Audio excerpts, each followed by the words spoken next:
그날 사랑해 박수.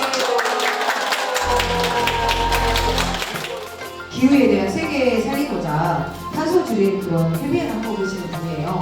오늘 저희를 위해서 특강을 오셨습니다. 큰 박수 부탁드립니다. 이종훈 감독님입니다.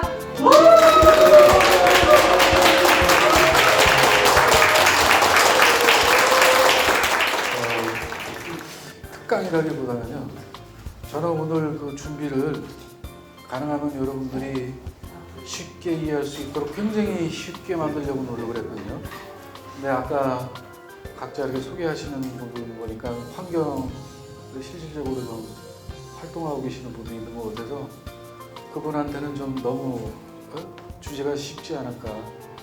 근데 여기 지금 제가 그동안 글 아래 계신 분들 배웠을 때는 앞으로 많은 시간을 통해서 또 강의를 할 수 있는 기회가 주어진다면 조금씩 수위를 높여가겠습니다만 현재는 지금 그렇지 않아도 여기서 좀 어려운 부분도 좀 있어요. 하지만 여기 계신 분들이 우리 RE100이라는 단어만 알고 가신다고 해도 좀 소득이 있지 않을까. 근데 그 RE100을 위한 탄소 중립이라는 영역을 통해서 우리가 기후 대회를 하는 것까지가 이해가 되신다면 상당히 오늘 성과가 있다고 봐집니다. 사실상 오늘 지금 말씀드리려고 하는 내용이 이 한 페이지에 다 들어있어요. 근데 이 한 페이지에 다 들어있는 거를 공부하려면 상당히 많이 해야 됩니다. 그리고 저도 오랜 시간 배우려고 노력했습니다만은 너무나 깊고 심오해서 회계 부분이 제일 많아요. 저는 회계 전문가가 아니기 때문에 그 회계 쪽은 제가 들여다봐도 몰라서 어쨌든 회계 쪽은 그냥 이런 게 있다라는 수박 겉핥기식으로 배우는 걸로 하고, 제가 이 기후 운동을 하면서 가장 많이 들었던 게 두 가지가 있어요. 돈이 되냐? 그걸 왜 네가 하려고 그러냐? 나라가 할 일을 왜 네가 하냐? 이런 얘기. 과연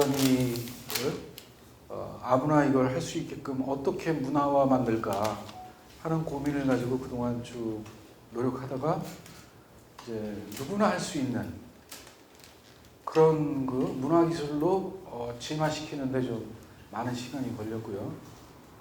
그 다음에 돈이 되냐 하는 부분을 찾는데 그 돈이 될 수 있는 방법론을 여기서 좀 제시를 할 겁니다. 근데 어떻게 보면은 뜬구름 같고 허황되지만 한번 보시도록 하죠.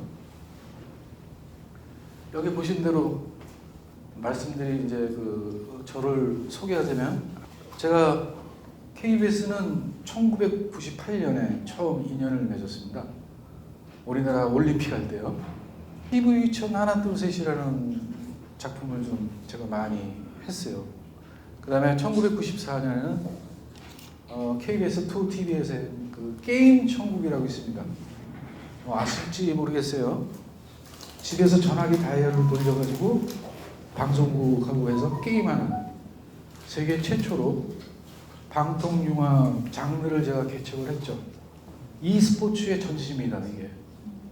그 다음에 이제 이 작품은 퍼즐 특급 열차라고 아실지 모르겠어요. 뭐 쥐새끼가 막 뛰어다니면 야옹 해가지고 쏙 들어가면 이제 문제 맞히고 하는 거. 그리고 요거는 제가 정보통신산업진흥원이 생기면서 최초로 1회 사이버 드라마 공모전을 했었던 적이 있어요.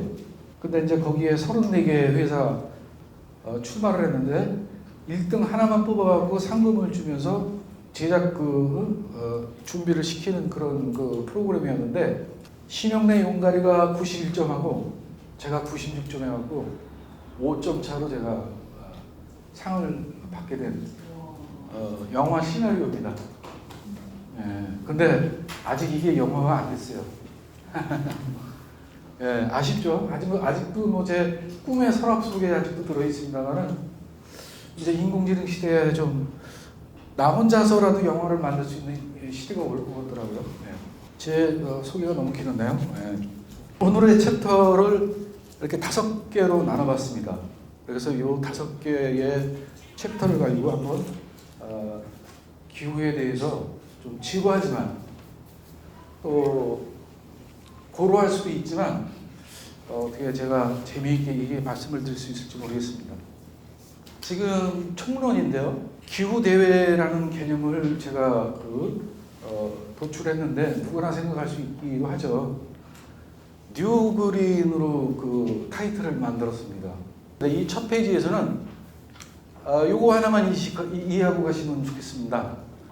뉴그린이라고 지금 명명한 거는 자연 스스로 번창하는 것을 그린으로 보고 사람이 그 자연에 개입을 해서 번식을 기여하는 것을 인위적인 걸 갖다 뉴그린으로 나누면 어떨까 하는 걸로 해서 이 제목을 인위적 자연이라고 해서 뉴그린으로 대회 이름을 지어봤습니다. 그리고 이제 제 1장이 한 10페이지 정도 돼요. 가능하면은 짧고 재미있게 이해를 할 수 있도록 도와드리겠습니다. RE100이라는 것은 리뉴어블 에너지라고 해서 신재생 에너지를 100% 쓰자 이 얘기입니다.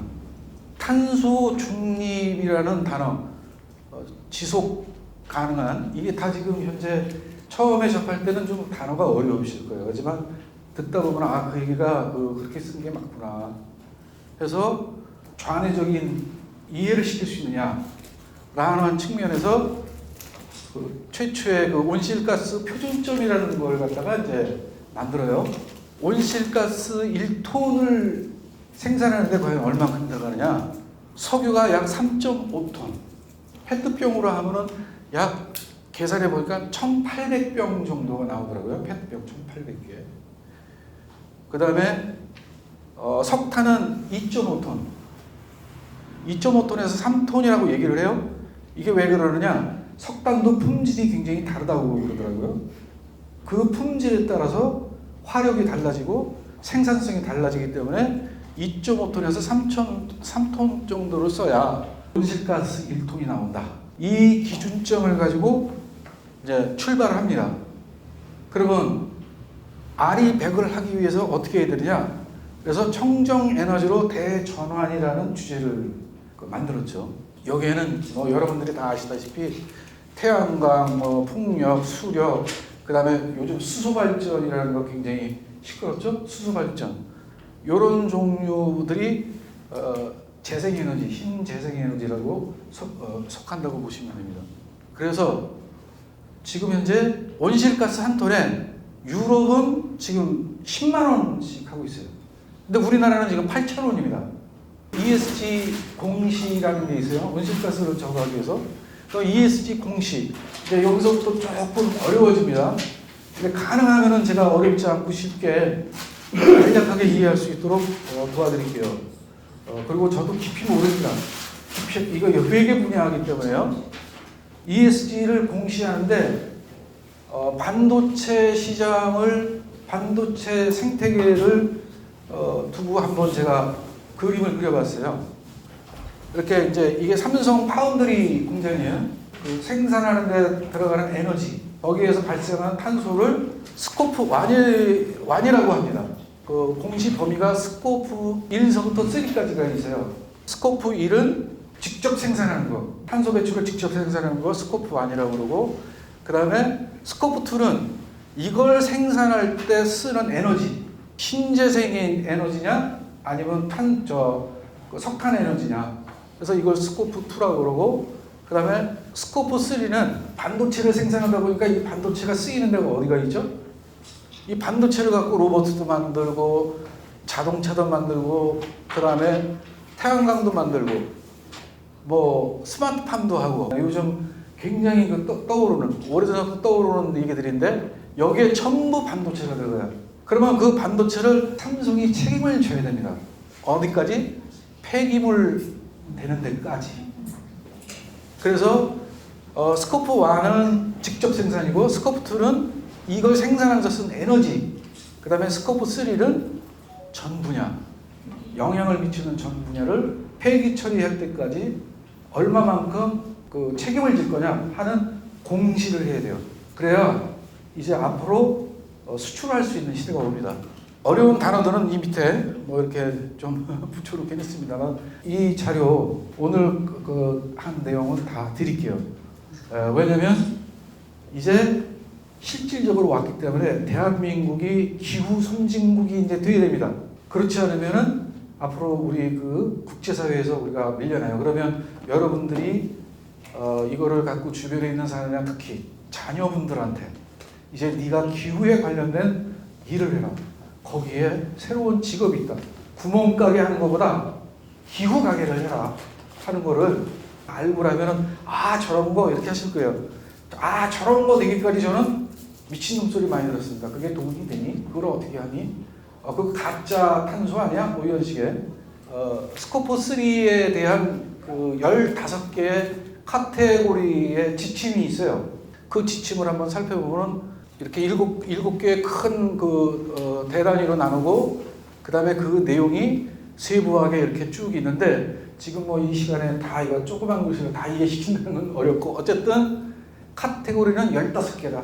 아까 스코프는 1, 2, 3 이해하셨죠? 스코프 1, 2, 3 속에 속하는 거는 15개 설명했던 부분들이죠. 자본재, 내가 얼마만큼 그 자본을 투자했느냐라는 자본도 있고요. 구매하는 제품들, 그 다음에 내가 쓴 에너지, 아까 말씀드렸죠. 그 다음에 운송, 내가 이걸 수출하는데 비행기 타고 갈래, 배를 타고 갈래, 트럭을 태웠냐 하는 거기에서 발생하는 탄소. 그 다음에 그 산업장에서 이제 이 제품을 생산하면서 나오는 쓰레기 폐기물 있잖아요. 그 폐기물에 대한 탄소. 그 다음에 임직원들 출장, 통근, 이것까지가 다 스코프 1, 2, 3에 다 들어갑니다. 그래서 산정시에 필요한 데이터를 이렇게 계산해라라고 정해놨습니다. 좀 더 눈으로 보기 쉽게끔 구분을 하자면 의무화 2025년까지 5년에서 30년까지 의무화입니다. 지금까지는 권고였어요. 권고였는데 이제는 의무화를 시작합니다. 그래서 의무화를 하면서 만약에 지키지 않으면 벌금을 내게 되거나 수출을 못하거나 사업을 영위할 수 못하도록 허가를 갖다가 다시 내주지 않고 이러는 등등들의 옵션들이 있어요. 탄소 발자국 측정을 우리 공장 안에 있는 탄소 발자국 측정, 그 다음에 내가 에너지 쓴 거에 대한 측정, 그 다음에 이거를 내가 판매했을 때 측정해서 이렇게 영역별로 아까도 말씀드려서 출장, 임대, 내가 여기서 이거 하기 위해서 임대를 하는 임대 비용까지. 그러니까 우리가 먹고 자고 전부 탄소 배출을 매기겠다라는 걸로 발전됐다고 보시면 돼요.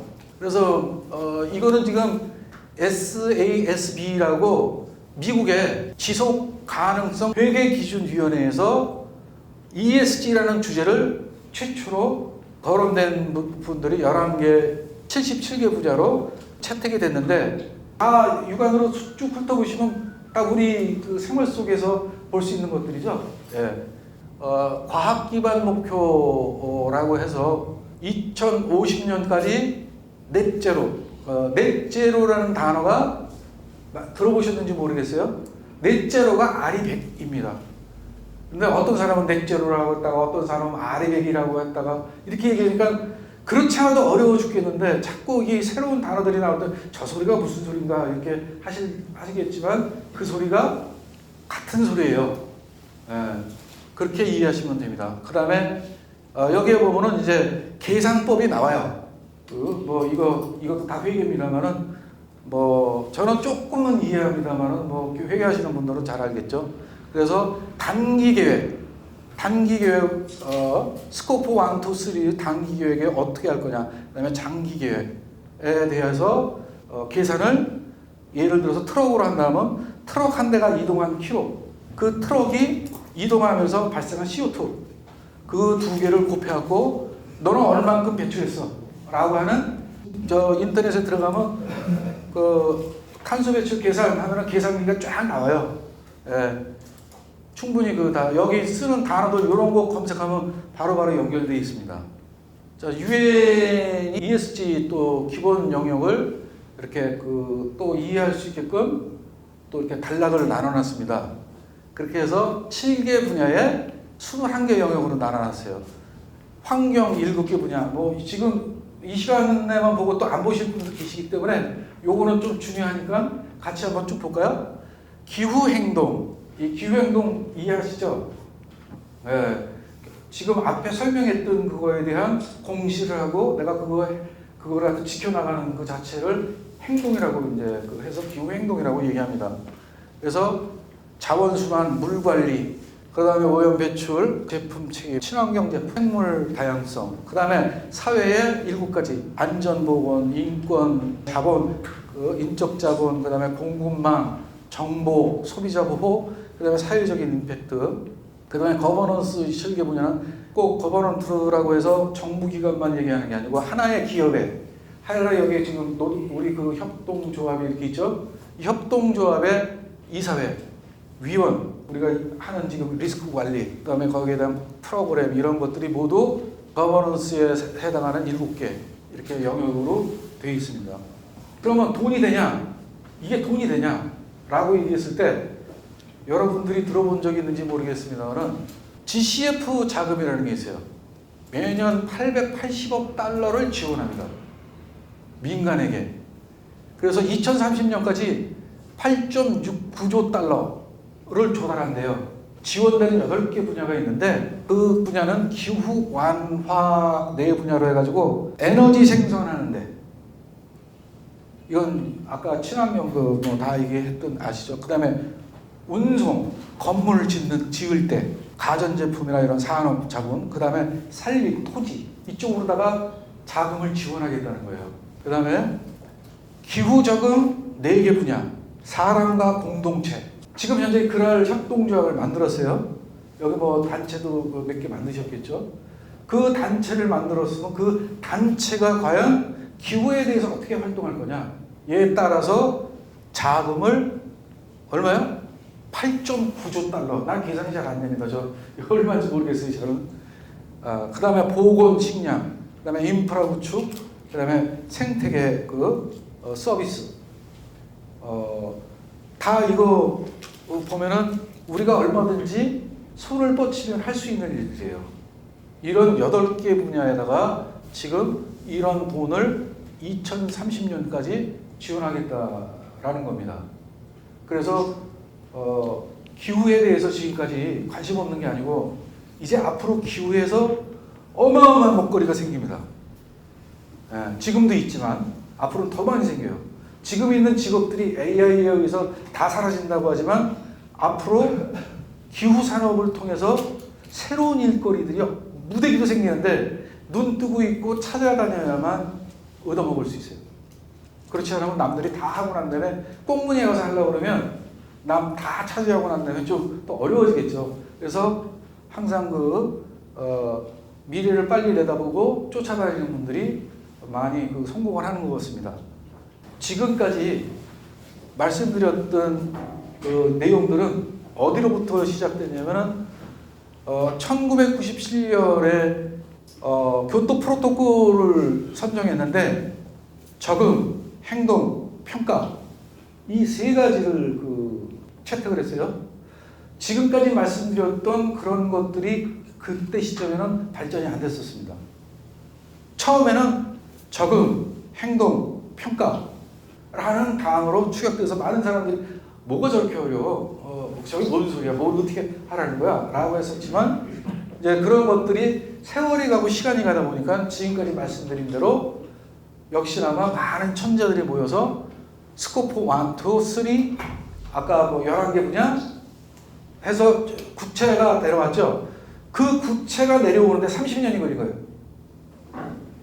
기후는 계속 올라가고 이상기후는 계속 생기는데 이제 액션하자라고 하는 것까지 오는 데만 30년이 걸렸어요. 근데 너무 힘들어. 스코프가 어떻고 1차 공시가 어떻고 2차 공시가 어떻고 3차 공시 추정을 또 어떻게 하라고 그러고 다 어지러운 얘기 아니에요. 거기에 안에 보면은 우리가 물리적 위험이라는 게 또 있어요. 탄소 중립 거래를 하기 위한 기업이 결정을 하는데 거기에 물리적 위험과 전환적 위험이 이렇게 또 도사리고 있더라 하는 것까지 공시 속에 이제 다 들어가 있는데 최소한 우리는 사3로 부르자. 사3.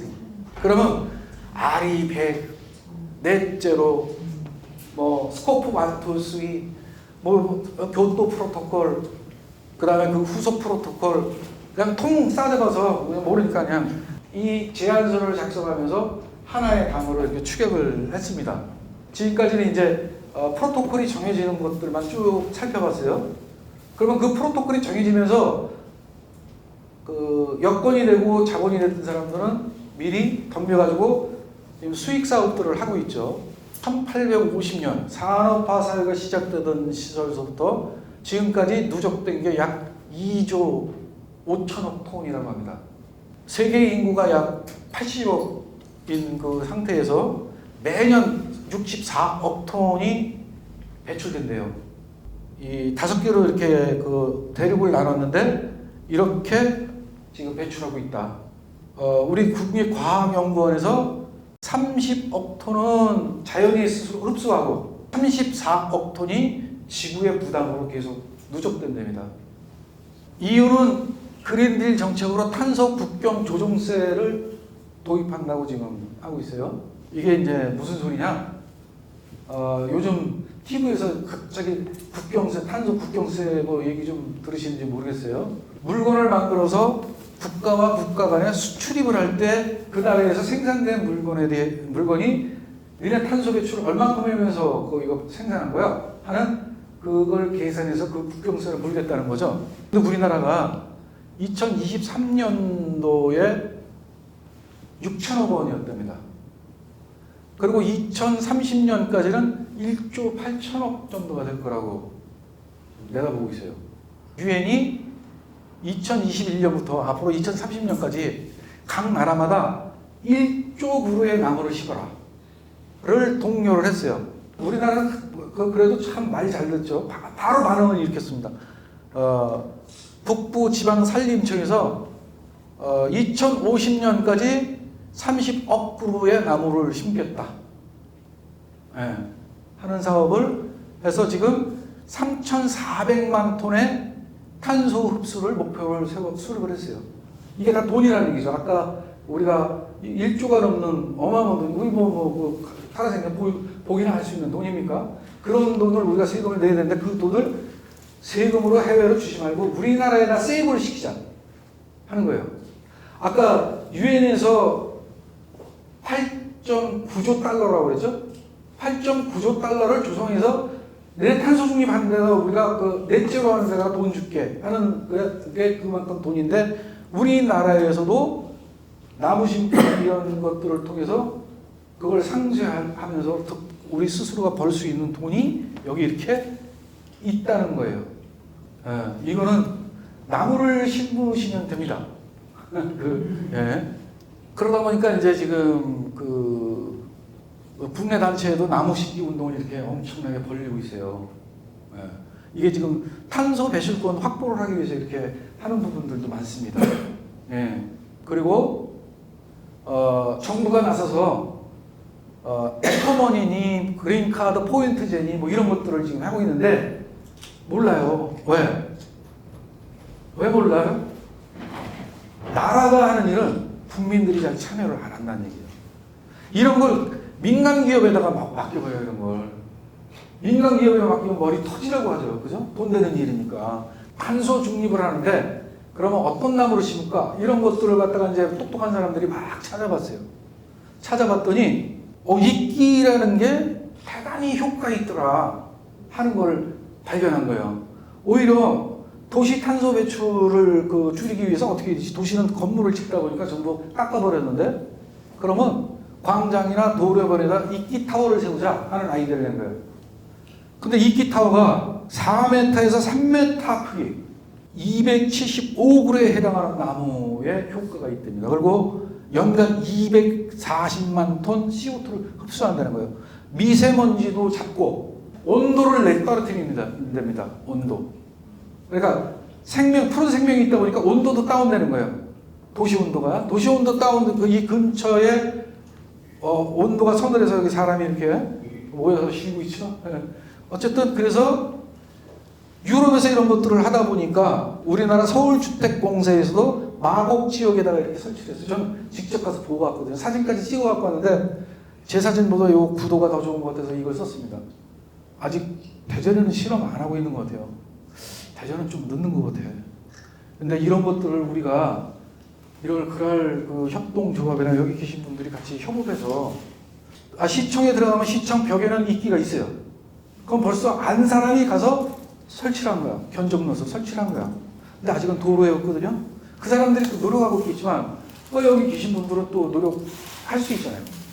네. 지금 현재 도시형 탄소 중립 정원이라고 지금 또 있습니다.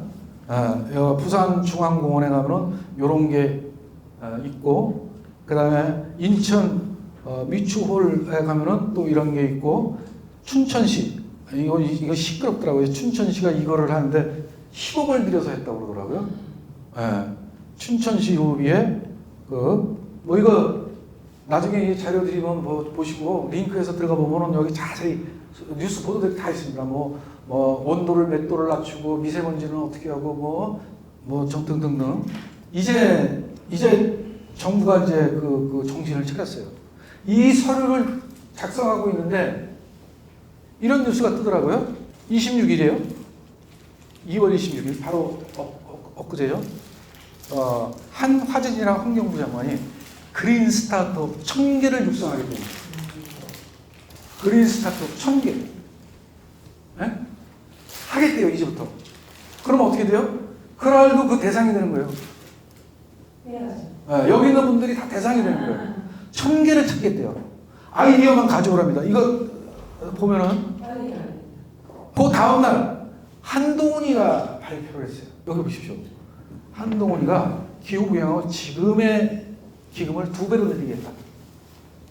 이거는 지금까지 얘기했던 그 기금하고 다른 돈이에요. 또 정부가 2.4억을 5배로 확대했다고 합니다.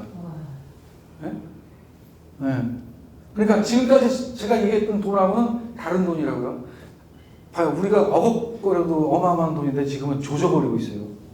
저희는 기후대회라는 걸 우회자 의원님하고 같이 2020년에 1회 대회를 2회 대회를 저희가 했어요. 그거 여기 다 들어가 보면 있고요. 그리고 이 내용을 우리는 유엔의 이니셔티브 플랫폼, 그걸 CIP라고 합니다. 여기에 저희가 등록을 했어요. 우리도 인가를 해달라 하는 걸로 등록을 했는데 저희가 그 후속 활동을 지금 못하고 있습니다만 이런 동기가 돼서 같이 단체와 단체가 연합해서 같이 활동을 하면서 이 조져거리는 쪽에 한번 가서 같이 또 짹짹거려 봐야죠. 지금까지는 유엔 주도, 유엔과 정부 주도로 지속 가능한 발전을 목표를 갖고 있었어요. 그걸 SDG라고 합니다.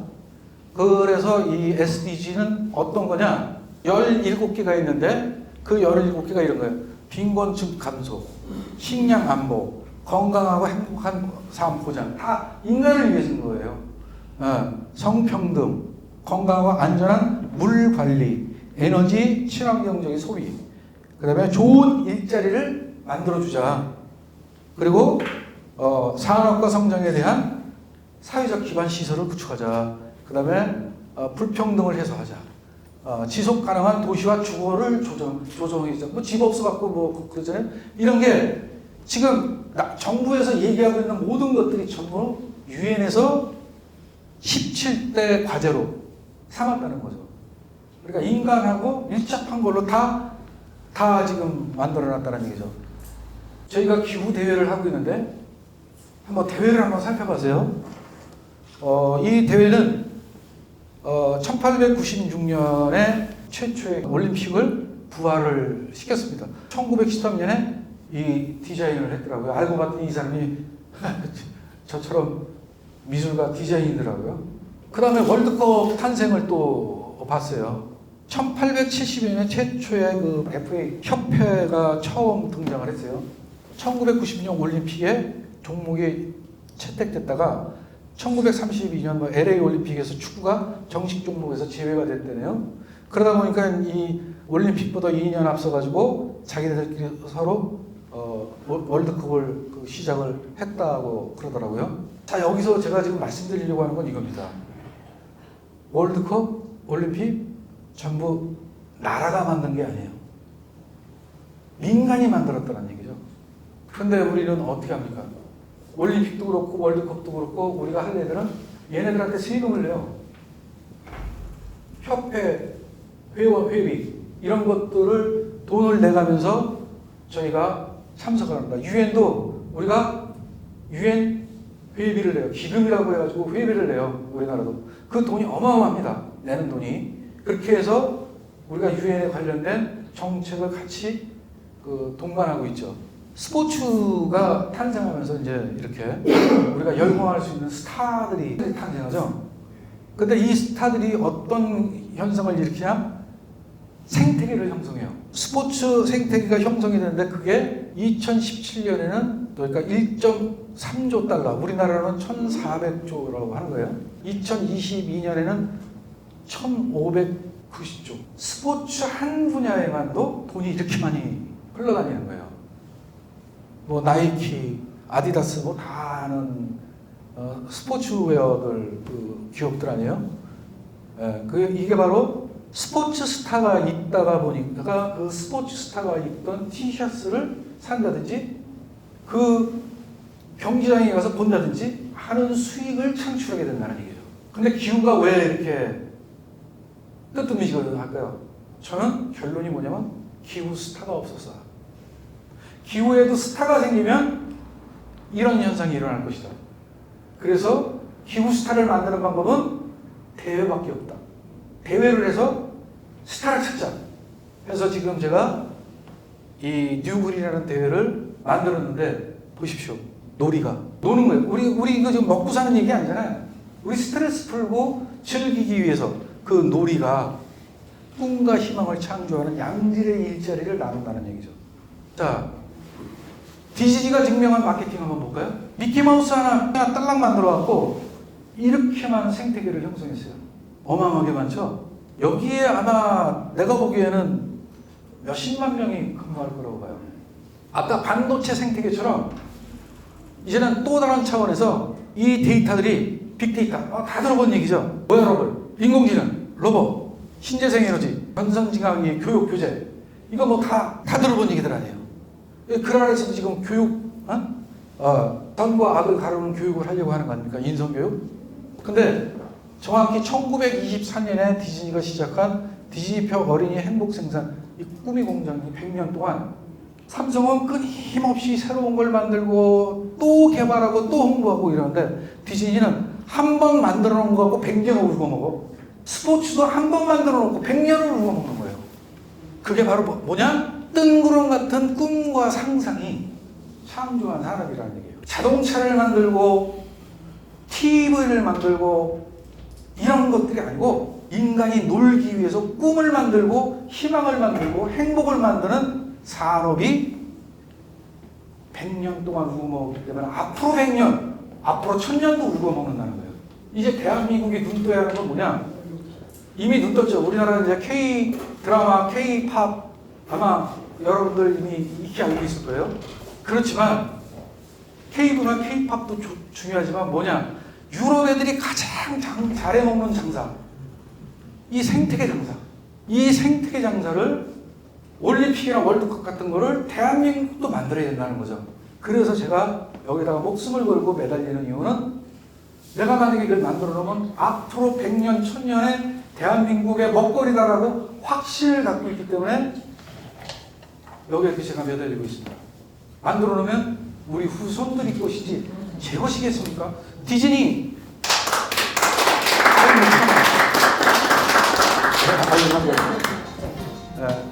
디즈니는 이미 죽었죠. 하지만 디즈니의 후손들이 몇십만 명이 미키마우스 한 마리 가지고 먹고 살아요. 물론 이 뒤에 캐릭터가 많죠.